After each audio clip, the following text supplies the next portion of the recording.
Hello guys, in this video I am going to show you where you can customize your nutrition dashboard in the MyFitnessPal Calorie Counter application. But first I just want to mention, don't forget to subscribe to my channel, because at 10,000 subscribers I am going to show you my whole YouTube revenue statistics and growth strategy, as well as how to make money online. Let's jump into it. First of all, open the application on your phone and then click on the More button at the bottom of the page on the right. And then scroll down and click on the Settings button.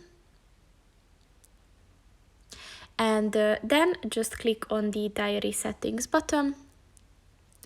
And within this section, click on the Customize Nutrition Dashboard button.